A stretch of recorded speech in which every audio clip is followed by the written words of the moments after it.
Well, let's get things started. In a move to check the brewing crisis in the country's aviation sector, the Central Bank of Nigeria on Friday released the sum of $265 million to airlines operating in the country to settle outstanding ticket sales. A breakdown of the figure indicates that the sum of $230 million was released as special foreign exchange intervention, while another sum of $35 million was released through Retail SMIS auction. With these developments in place, it is expected that operators and travelers as well will now heave a huge sigh of relief, as some airlines had threatened to withdraw their services in the face of unremitted funds for outstanding sale of tickets.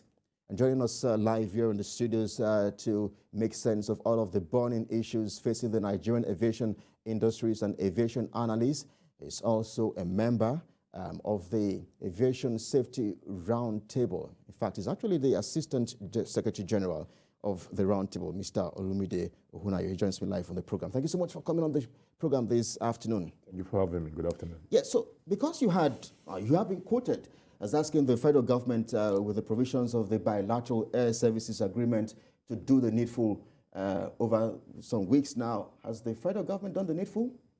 Well, with the response of the CBN, it shows that they are listening to the cries and yearnings of Nigerians, and most importantly, the stakeholders in the industry. Yes, our organization came out with that statement some time ago that the government should do the needful, and the needful here is to remit those funds. Those funds were accumulated to such a high figure, and that was already affecting our relationship with the foreign airlines, our relationship with the international community, our trade partners.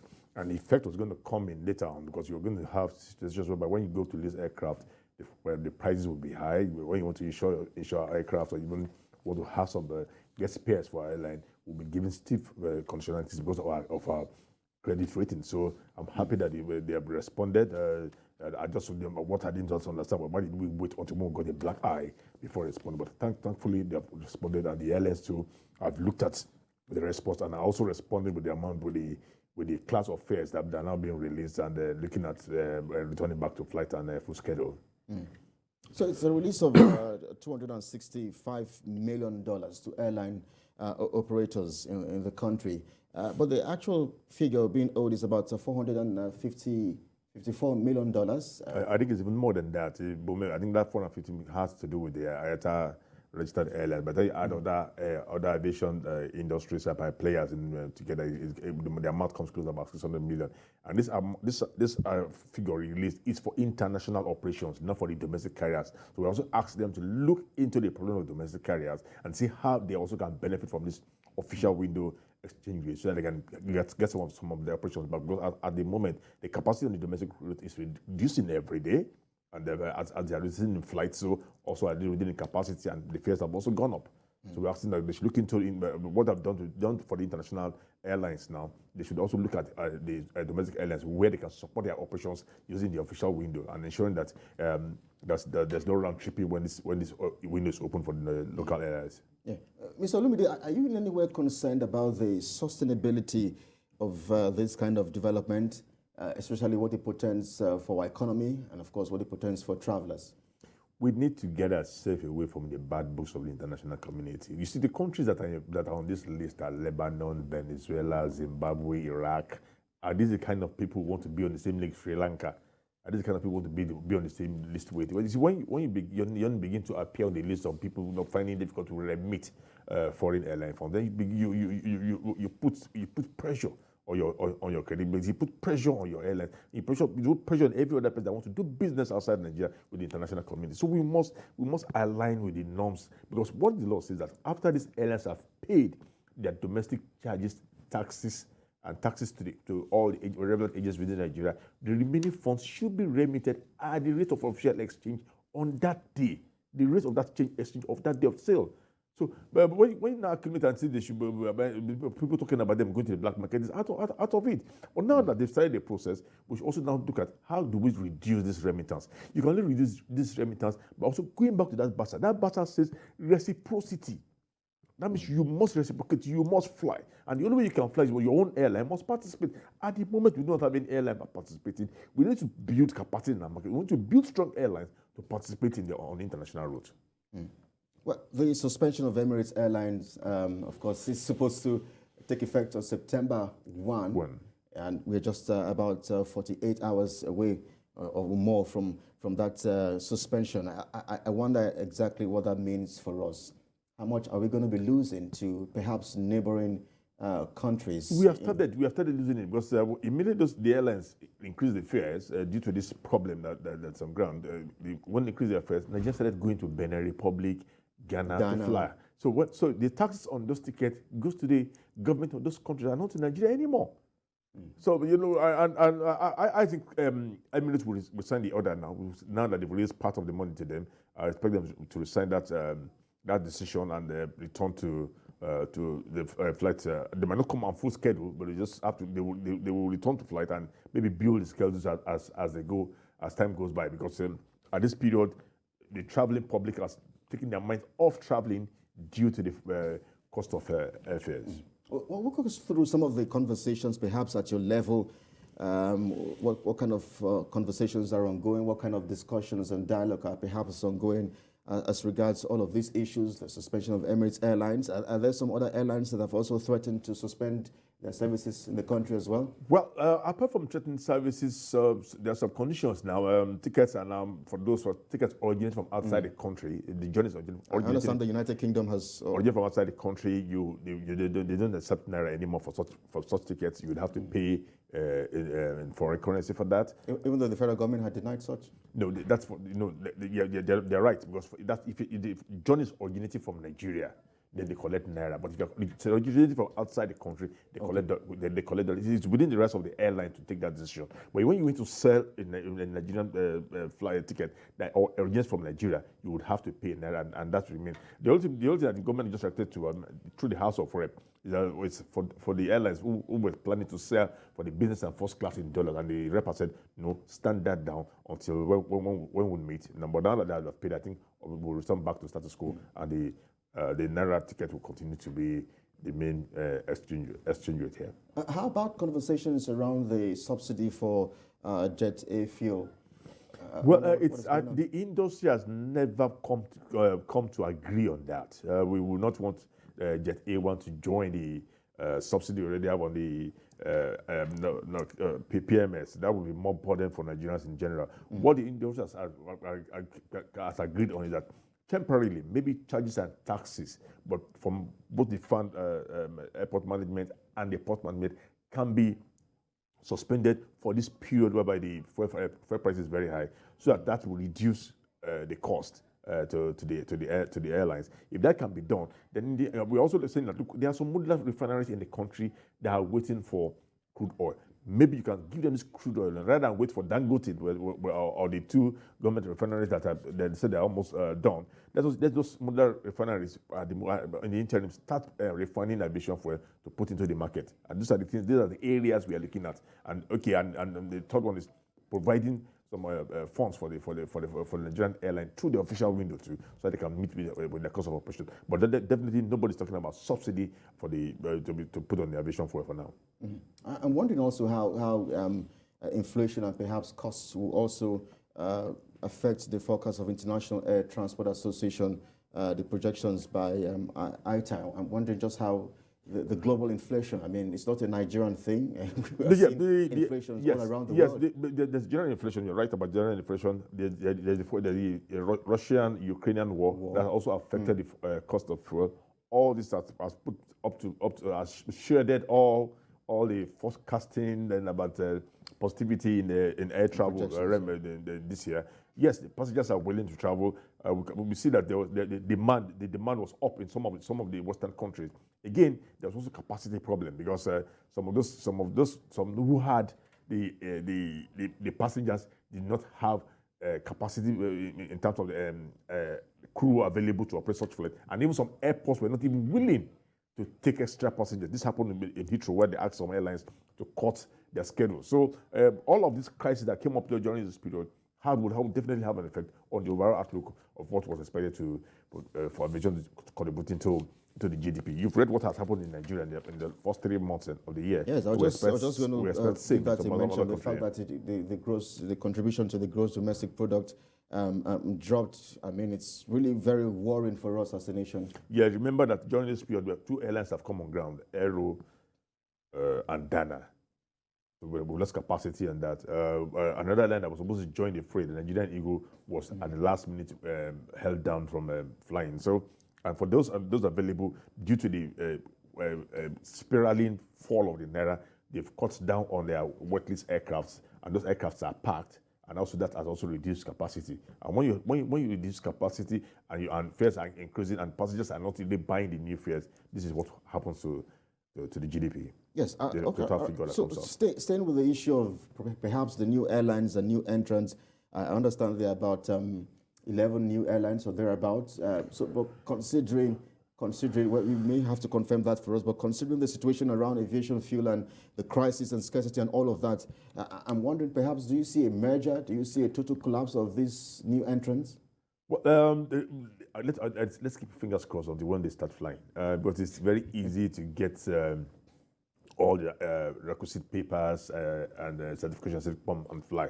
But coming to fly at a time whereby the fuel price is crazy, whereby the Naira, which is your main source of revenue, is spiraling to the dollar, while your cost, most components of your cost are in dollars, which is a way dangerous time to fly your kite. And I think, yes, we've had lists of airlines who are applying. I think most of them now are just delaying the return to market based on the prevailing circumstances. What some have done is to take aircraft in that they were supposed to use and go and meet the present operating airlines. Okay, let's go into a partnership.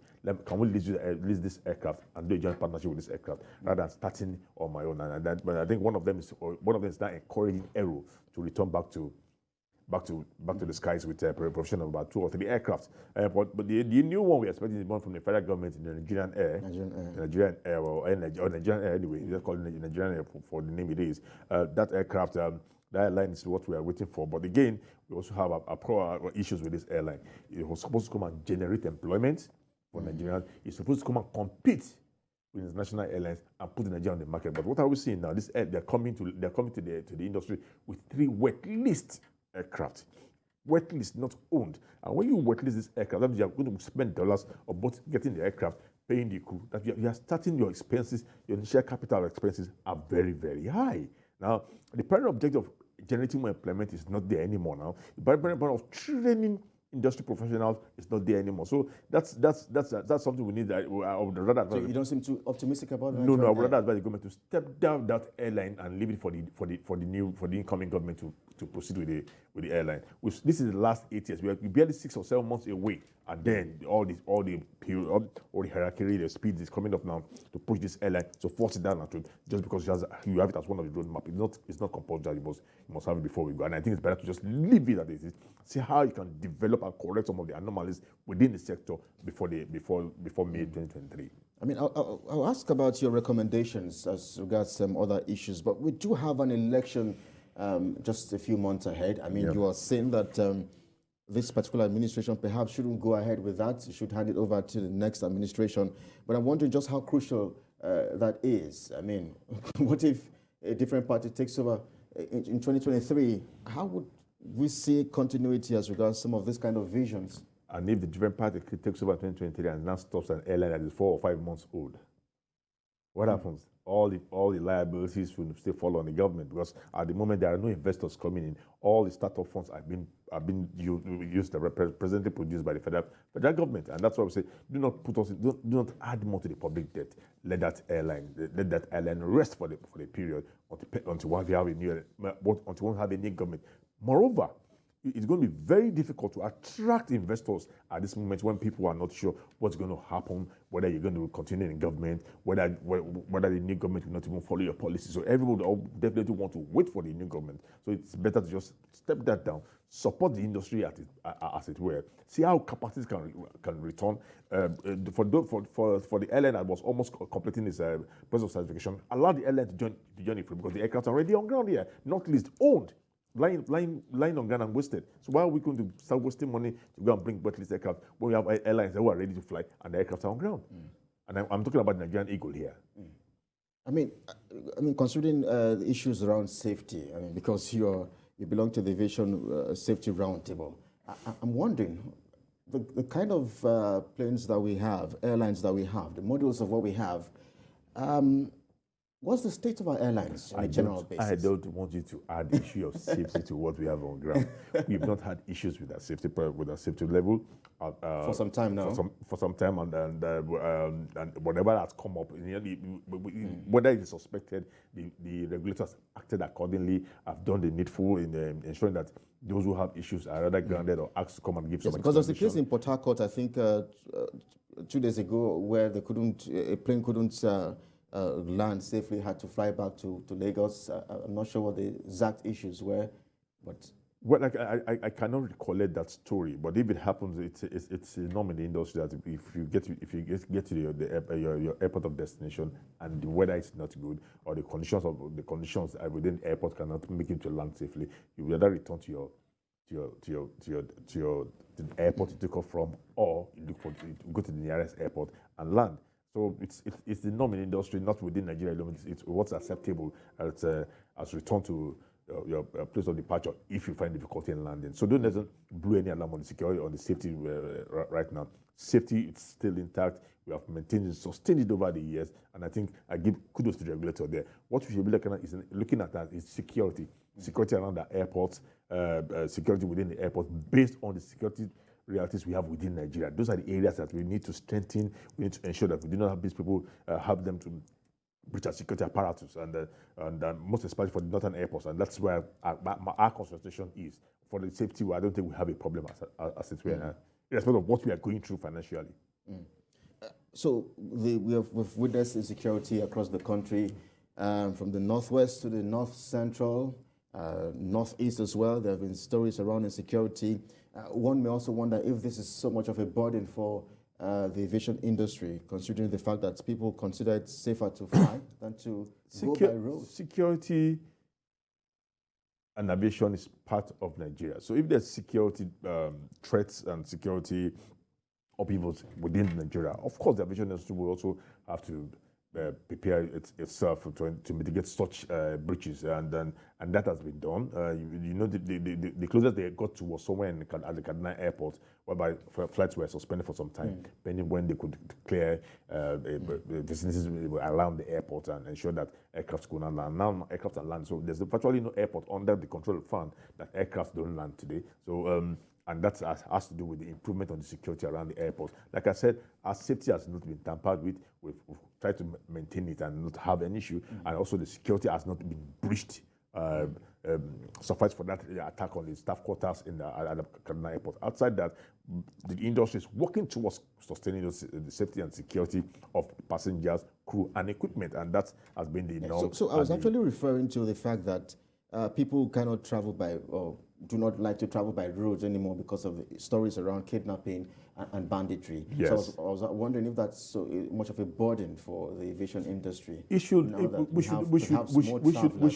be smiling at the moment because of that condition. But the fears, even though there's a drop, yes, so more travelers, but yeah, there's a drop. Yes, but travelers also dropped in the aviation sector because we were expecting to take advantage of the security on the road, insecurity on the roads and rail. But then when the issue of fears came, delayed flight, lack of Jet A1 and flight cancellation, we lost some of those passengers. And I think I am sure, but as the summer period goes down now, you begin to look at if the passengers will come back by introducing some things to motivate, some promo fares to bring the passengers back. But again, if the passengers plan their traveling, if you do not wait on the day of travel or 2 days to the travel, you still get some good fares, affordable fares that you can use. But the industry the industry remains the only safe mode of traveling within Nigeria. So the passengers must also ensure that they make their plans in advance so they can travel safely in Nigeria. So we're seeing a hike of just about how many percent? So what's the let's start from the fuel. At the beginning of the year, the fuel was 190 naira per liter. Now we're looking at it's now 900 naira. Okay. 850, 900? 850, 900 naira per liter.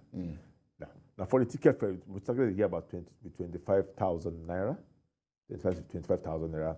Today we are looking at about 150,000 naira. So if you look at it differently, if you put the difference, you can see that the airlines are absorbing some of those expenses because they've not allowed the ticket fare to move to commensurate with the increase in aviation fuel. So there's some absorption from the airline operators, from the industry in general. What we now need now is that for the government to see how they can reduce the cost of aviation fuel and see how we can start producing as quickly as possible rather than wait for an importation, because if Naira keeps falling, you will never get a good price. So the airline operators had threatened at some points to shut down. In fact, on about 2 occasions, they had threatened to shut down. Somehow the government has always intervened. I'm wondering, are we likely to see that day come very soon, perhaps in the coming months? One thing is sure, that the next one will not be a threat. It would have to happen, because if it does not happen, positive results will not come out. Emirates wrote asking for their funds, came to see the CBN governor. They promised to give them money. That money was not released. They now wrote and started to reduce their frequencies on the Nigerian route. Then there was no answer. But now when they wrote that they were stopping flight from September 1st, results came out. So I think the Airline and the domestic airlines are seeing what's happening with the international colleagues, and now know how to deal with the government on issues that have to do with operational expenses in the country. Those that are not within their purview, which I accept, is the falling Naira, the aviation fuel price, are not within the purview or control of the airline operator. So there must be some participation. We must empathize with the hardship the airline operators are going through, and see how we can support them to get some funds at the official rate. So it means that after the suspension of that attempted strike, I don't know what it was, or intentions to strike, or down tools. Yeah, the aviation fuel has not come down. They're still buying at that rate. They were giving maybe about 10 million liters or so for about 3-4 months, and which did not last up to that period. I think about 6 weeks was gone. So we must still look for a way to address it so we can participate. You see, this remittance is increasing every day because we are not participating. If we reciprocate this, some of these remittances would have stayed in Nigeria. But we are not participating. We don't have any Nigerian airline out there doing it. So for the London route, we have 2 airlines. We are supposed to have 2 airlines on that route. Not one is on the route. So we must work towards having 2 to 3 strong flag carriers that will fly a flag outside Nigeria. I remember the Minister of Aviation, Hadith Sirika, saying that it doesn't appear that there seems to be any solution or immediate solution. I mean, yeah, that was when he had used the solution to when Dangote refinery, a private individual, when it comes on stream, or when the government finished with the turnaround maintenance of the Port Harcourt and Kaduna refinery. And we're saying, no, we don't have to wait for those 2. There are modular refineries in the country presently waiting, begging for allocation of crude oil. We can talk to these modular refineries to start producing Jet A1, because Jet A1 is deregulated. So there's no subsidy. There's no subsidy that will put them in pain. It's deregulated, so they sell at the price. But we are sure that if you give to these people, whatever price they're selling will be much lower than the price of importing back into Nigeria, because the cost of transportation back to Nigeria is out of the price now. Well, perhaps a fine place to anchor a conversation with you, aviation analyst and Assistant Secretary General of the Aviation Safety Roundtable, Mr. Olumide Ohunaya. Thank you so much for your views and insight on Business Nigeria. Thank you for having me.